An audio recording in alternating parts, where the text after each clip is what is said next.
All right, we are doing a collaboration. I'm going to do a little announcement today because, so I am Nato Riley. This is Laura, and we Hello. are also the founders of Cloud Underground. I'm also the founder of a company called Notion Point. So we are streaming to both my LinkedIn channel and my YouTube channel, Nato as Code. So there's also some stuff going on with Notion Point still. The company still does things and has things happening. But let's talk about this a little bit. So we have Oh, look, we're live. we've done a lot of things. Wow, it says that we're live. I guess it's working. I guess we're live. So if you are on LinkedIn, then you can catch us live. If you are on my YouTube channel, you can catch us live, and we're going to start doing videos every single week. Which, Weekday. if you check out, weekday. If Yeah. you check out our uh, other Cloud Underground YouTube channel, you will see that we have other content, other videos. So before we get into all of our announcements, one thing I'll say is if you want to know what's going on, we just ended a 3-year sprint to completely release an entire technology. It's a type of operating system. You can check out the Zero Trust Cockpit to see how that little operating system works. It's basically a cloud native operating system, and you can learn our 3-year journey to build an entire cloud native operating system. Oh Oh, goodness. that Oh, means the webcam's gonna means die. that we have some camera things going. Yeah. So That's maybe, unfortunate. oh, the timing. Well, we got a new camera, and so We're working out the kinks still. we're learning camera things. I think we can actually just swap it over to the other one really fast if we want to. Yeah. Oh, High cool. camera Amazing. availability. Wow, redundancy. Look at So that. we'll use the new camera a little better, but as you can see, we've been getting some little upgrades. We have even backup stream resources. That's right. Look at that. Hey, Look at how good, how we professional we came are. prepared for outages. What do you know? So, anyways, that's we actually we specialize in planning for like business contingency and business outages. We didn't actually plan for our new camera battery to die so soon. So I guess that means we just need to charge it. So anyways, we've just completed releasing a new technology, a new operating system, and the best way to kind of get an idea of what the last 3 years of our lives have looked like to like make this possible, to build all of these things, you can check out our website at cloudunderground.dev to see our Cloud Jutsu program, which also has a fragment of our operating system. You can learn how to build things. And also, the Idea Factory is another thing that we have built. So I want to announce something that's a little more interesting is this whole diagram. If you go on our website, there's this whole crazy thing right here called the Prime Idea Factory, because we are a DevSecOps company. So DevSecOps is actually a philosophy. A fun thing about that is, what does this really mean? Is we released a desktop computer. So the ultimate real thing that I'm trying to say here is that this little thing right here is a made-for-you desktop computer that we configure a specific way that's designed for clustering right out of the box. Gets a lot more complicated than that. We're going to talk about some of these themes because while we're not necessarily the manufacturers of the box, we sell an operating system, kind of how, say, like Windows sells an operating system, or Apple has an operating system called OS X. Operating systems. So we also are operating system builders, just like all of those other operating system builders who make things like Ubuntu and Linux. We do those sorts of things as well. But we didn't start that way. This is where I'm going to hand it off to Laura. So like I said, you can learn more about our history on the Cloud Jutsu program. But Laura, how did this all begin? Let's hear what Laura has to say. Our theme today is what we're going to talk about. Our theme that Nathan and I both made some fun posts about on LinkedIn was peak experiences. And I think actually Nato had a great line in his in his post about what a peak experience is. And he said a peak experience can be described as an experience so impactful that our perspectives shift as a result from a moment of awe. No, I think that's awesome. Oh, peak experience. Oh. And so yeah, we were talking about peak experiences today, and how things that happened in our own lives have changed and impacted us. So you can go and look at those posts. Nato talked a lot about how just lately in our lives, and part of just being an entrepreneur and running a company, especially early days of like when you're the first, I think 3-year cycle especially, was just a lot of change. It's like constant change, and then just on top of that, all the life thing that come with just being human is piled on top of being a business owner. Even more change. It just seems like our lives lately have been like change on change on change, which is a it's good life a little it's bit. Life too, a little bit, yeah. Yeah. But it's also like a good thing, and It's like how you grow, right? It definitely how you grow. Definitely how you grow.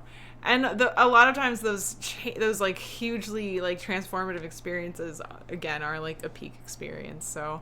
So like one thing that I talked about today was just like when Nathan and I kind of reconnected. We actually reconnected as like entrepreneurs, as friends from college, that we both shared this like kind of entrepreneurial spirit. And but it was kind of the first time somebody had kind of acknowledged me as an entrepreneur.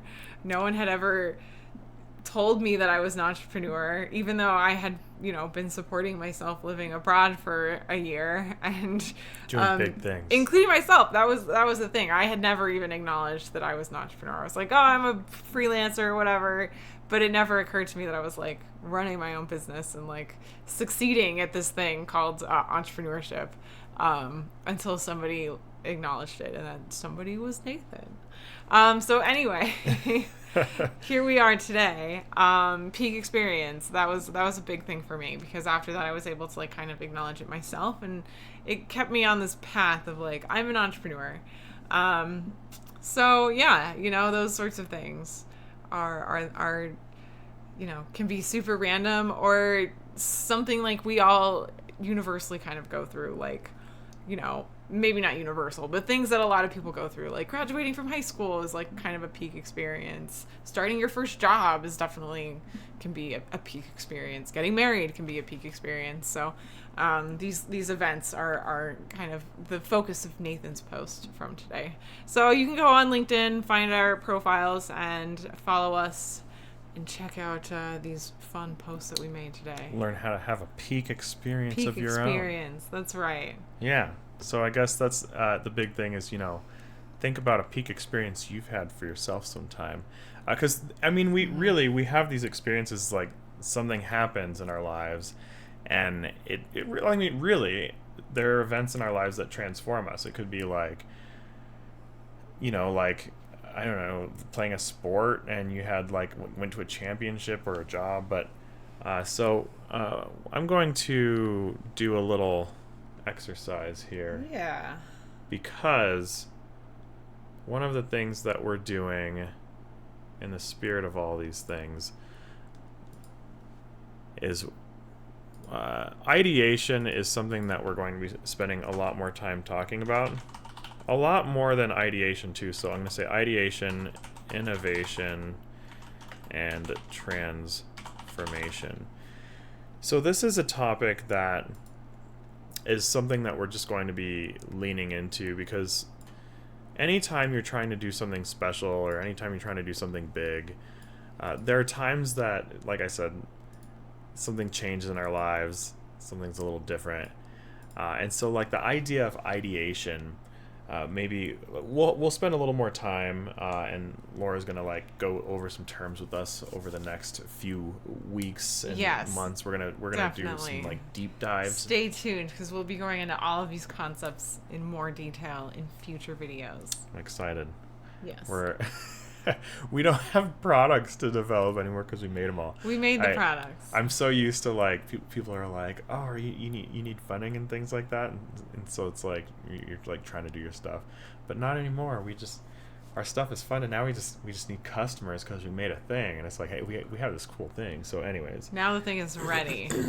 Now the thing, like if we were to get like 150 like customers in a day, we can actually take that like volume. In the past we could actually not, but for a change, that's weird to say, like. And then really, I guess software wise, we've always been able to have like thousands of software we've been ready to downloads scale and since users. like the Raspberry Pi days.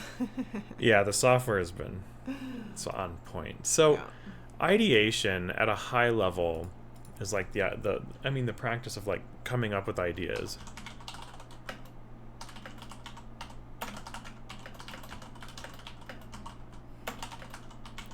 So, like, that might sound like sort of like a simple concept of like, oh, yeah, I can come up with like ideas and things like that. But in the context of business, because I used to have to do like little exercises for this in like business school, and we're like, we're gonna do some like ideation exercises. And so one thing that I learned in business school that actually carried over really well into actually like doing business for years now, because I graduated like in 2010 from college, so it's been a while since I've been doing things, and now we own multiple businesses. And so when you're trying to actually build a business or get to like a stream of revenue or build something that's going to get anywhere, you're not going to get very far if you have this whole idea that you're going to tie yourself to this idea. What happens is people get like one idea, it's their idea, and then they're going to go out there with their one idea, and sometimes that can work where someone just so happened to have this like home run idea, but it's actually really kind of very rare that you have like this one idea that's just going to be the world earth shattering idea. What usually happens is you have to go through like hundreds of ideas, and you might go through like, okay, well that didn't go very well, that was terrible, or like, actually, that one was pretty good.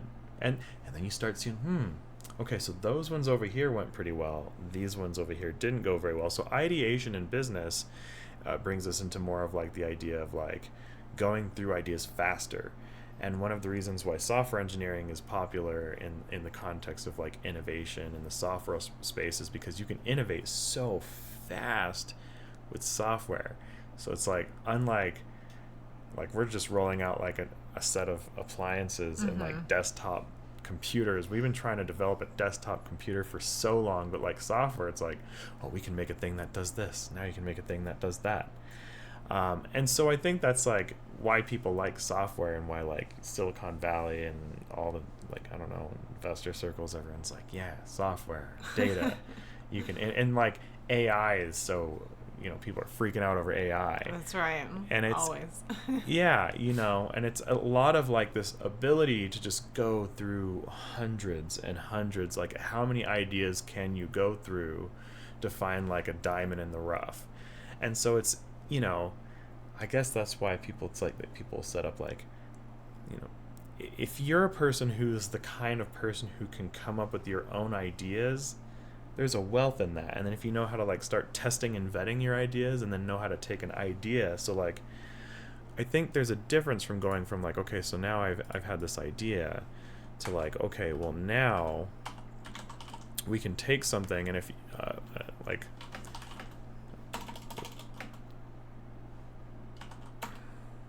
let's see, iterating.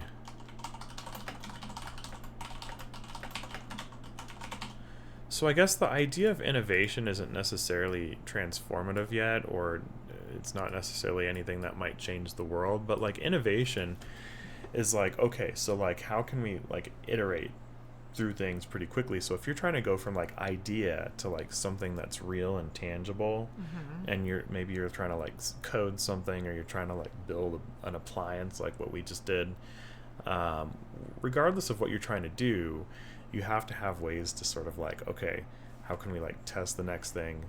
How can you do this thing?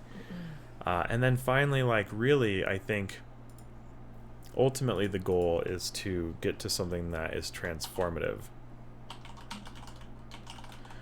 And so transformation, like this is at the heart of invention. So let's see. I probably misspelled this. So yeah. So anyways, transformation, to put it quite directly, like this is at the heart of invention. So if you're trying to build a new business, or let's say that you're trying to reinvent your career, it could mean that you're trying to like change industries in your life, or you're trying to build new skills. It could be that you graduated high school, or you graduated college. I talked about college. It's been a while since that, but like even though it's years after, a big event like graduation, it's like having a job change. There's so many people who've had their first like huge big job change, and it can be, a little like that same leap of like, okay, well, I'm going from this one thing that felt so routine for so long, and now I'm moving on to this new thing. Mm-hmm.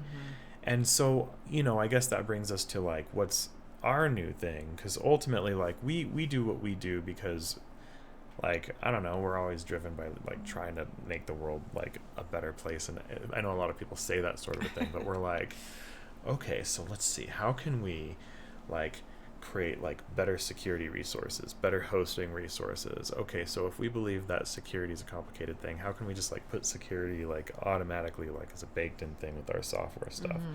So it, we start just like trying to put all the pieces actually in place, and then we use it for ourselves.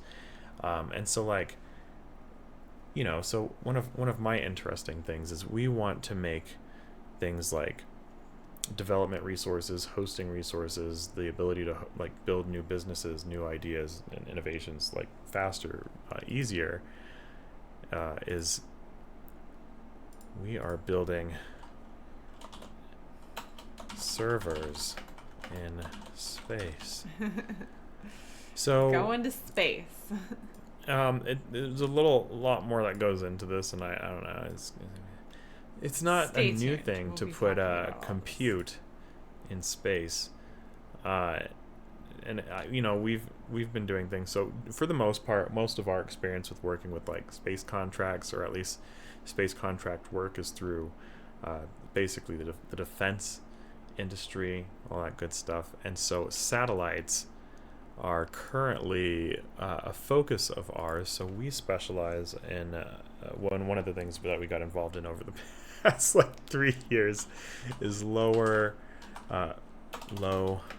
Earth orbit satellite technology. So one of the things that we've been doing is how can you condense and compute enough so that you can basically get compute to hold itself in orbit, and then also how can you do things like help companies come up with better ways to like do things like, I don't know, like clean up lower orbit junk and things like that. Like orbital junk is becoming a challenge, things like that. And I come from like the aerospace industry, so aerospace has always been a part of what I do. But I come from more of like, I guess like the security information and event management side of things, like managing the assets, tracking the assets, making sure the assets are compliant, all that sort of a thing.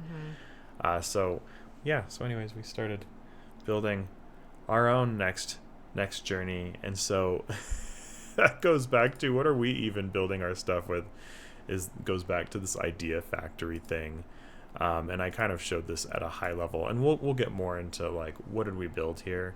Because we just released this thing, and while we do have everything ready to roll out, you can get this right now and begin, and we start coaching you. I will say that our promotional content will catch up with our engineering stuff is actually quite mature.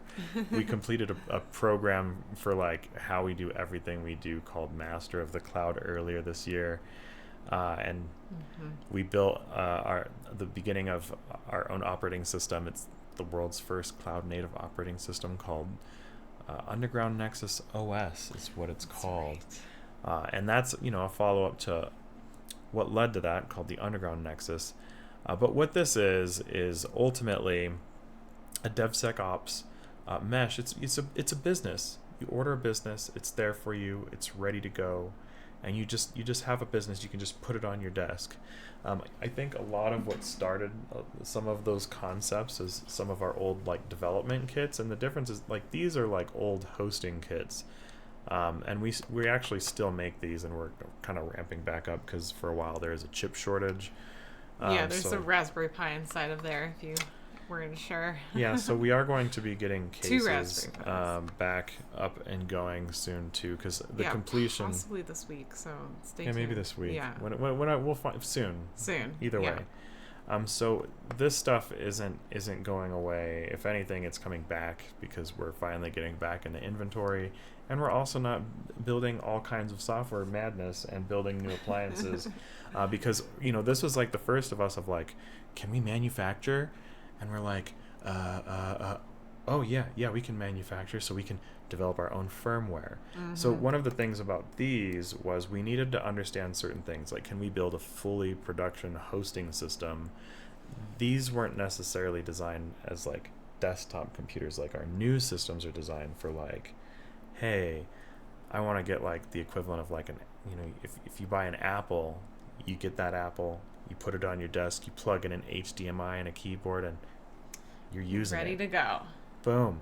That's Or that's Windows. what's up. That's the experience. Yeah. That's right. And so these are more like little data center boxes, and so it's like a little cluster. And so we've been doing hosting for a while. Hosting, that's old news for us. But we've been trying to get into like more like desktop experiences, better developer experiences. So anyways, that's getting into like, we'll get more into that. So Yeah. our engineering on demand, eventually our desktop cases, we're going to end up with probably fully manufactured custom everything over time. But in the meantime, we are indeed building a satellite with our technology. So we are using these technologies to build satellites. There are different types of satellites. So I guess the last thing that we'll leave this stream with is what is a satellite and what are the types of satellites that we develop now, because there are satellites that are more terrestrial and they aren't like the kinds in space. And so like if you've ever heard of a satellite office, it doesn't mean that it's an office necessarily in space. It means that there might be a data center with the remote office with assets that are associated with the data center or something, and then that remote site, that's called a satellite site. So there might be infrastructure in that remote site, or it could even be a remote worker or a remote administrator who has resources and assets. We develop satellite assets for remote sites and workers that are secure. And even if you're running a business and maybe you have like an all remote business and everyone's not anywhere near each other, our technology makes it so that your data center assets can be wherever you want your data center assets to be, and they will all work together as one. And we can deploy this already, and we have people available who even can do consulting work for you. So if you don't know how to do it yourself, some people have more time than money, some people have more money than time. So if you have time to DIY some stuff, then it's actually pretty much free to do a lot of what we charge money for. You can build it all. You got to have the hardware. Hardware is not free for us, it's not free for you, but it might save you money if you can DIY it. Or if you have the money, we have the people, the engineering talent, and we're probably also more economic than almost anyone. And so we're actually insanely economic for what we can do, because we own everything that we made, and we made our own operating systems, made our own software, hey, it's good stuff. So anyways, we are going to launch a satellite into orbit ideally by 2026, but we're going to go shoot for trying to launch our own first test satellite into orbit 2024, for us to learn sort of like our introduction to space and our introduction to getting our own servers in space, I guess. So I guess that's ultimately what we're going to do, is launch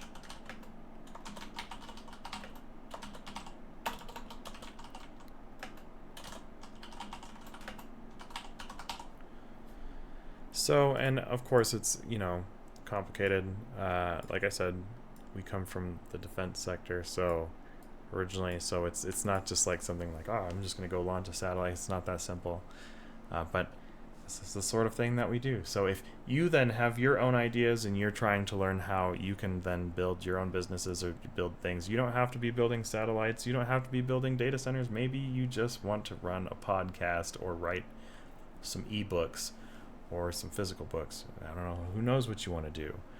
But that's what we're here for, to help you make your ideas a reality. So Laura, do you have any final thoughts on, I guess, the stuff that we're coming up with? And yeah, it's again, we're gonna be doing a lot more of this sort of content. So come back tomorrow and check out our next video, and we'll be talking even more about all of this stuff. So that's right. How you can ideate, innovate, and transform your ideas using our technology. And it's free to join the DevSecOps Dojo. If you just ever want to follow what's going on, just go to our website, cloudunderground.dev, check out the DevSecOps Dojo.